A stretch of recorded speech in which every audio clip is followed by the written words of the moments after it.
Assalamualaikum warahmatullahi wabarakatuh. Bertemu lagi dengan aku Ginda Devika Radiani Putri Kasemianto dengan NIM 2020-33111 dari PGSD Universitas Muria Kudus. Di sini saya akan menerangkan atau menyampaikan materi tentang konsep dasar media pembelajaran dan sumber pembelajaran.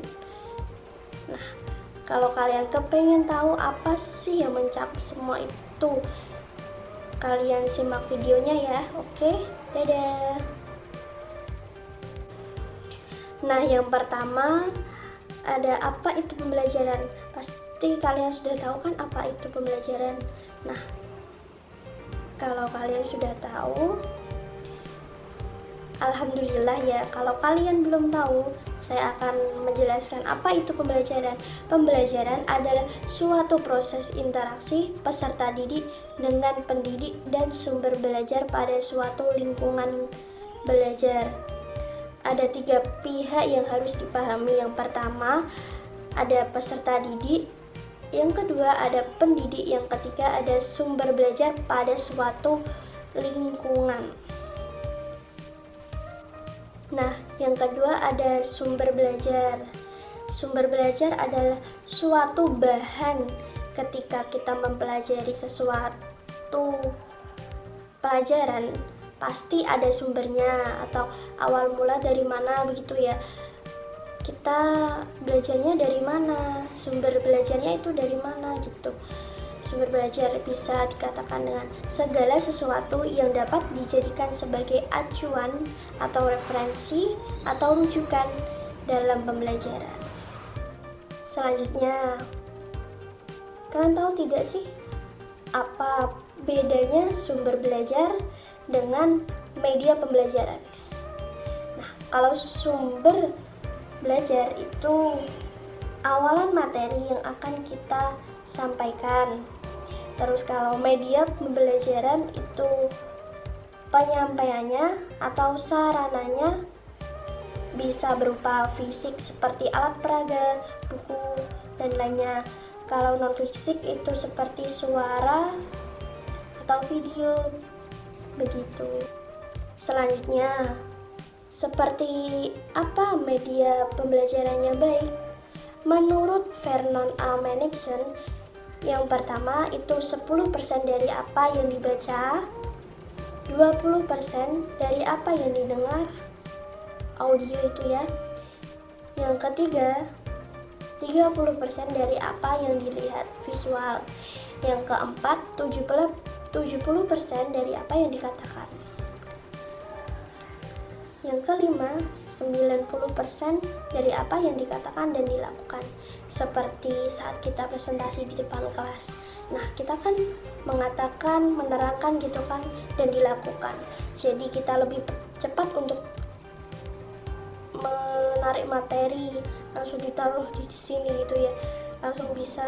Kalau nanti disuruh kembali kan pasti langsung, kamu coba maju lagi, menerangkan lagi. Kan bisa, nggak perlu melihat proyeksi yang di belakang gitu kan, langsung materinya langsung dalam sini semua gitu ya kan. Ya, seperti itu. Nah, selanjutnya, mengapa harus ada media pembelajaran? Kenapa sih kok harus ada? Ya, karena media pembelajaran itu penting gitu kan ya.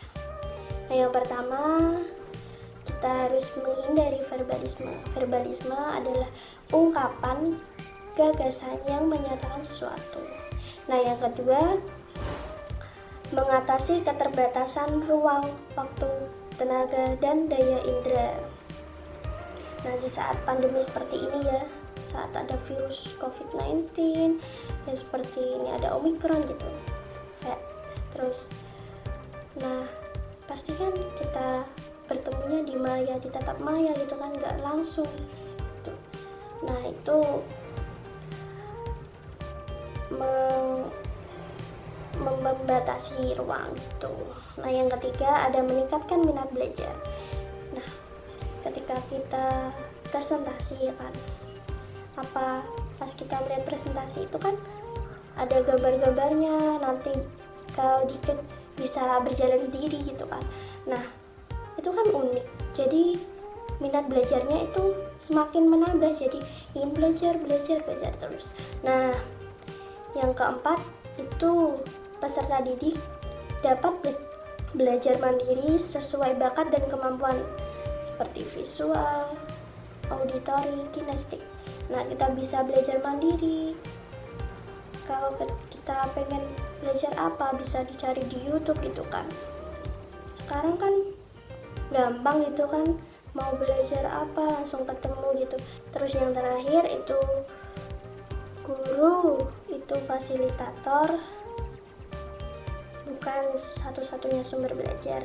Nah, kita itu tidak harus berpatok sama guru saja.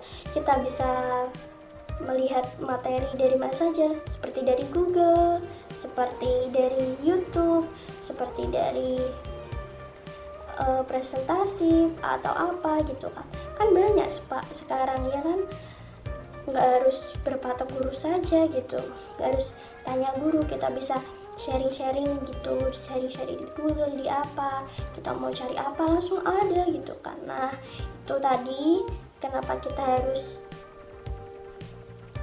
tidak berpatok sama guru, jadi kita bisa sharing gitu kan, melewati apa gitu, lewat maupun Google maupun apa gitu. Fungsi media pembelajaran, yang pertama itu menarik perhatian siswa. Nah, yang kedua itu jelas penyampaian pesannya.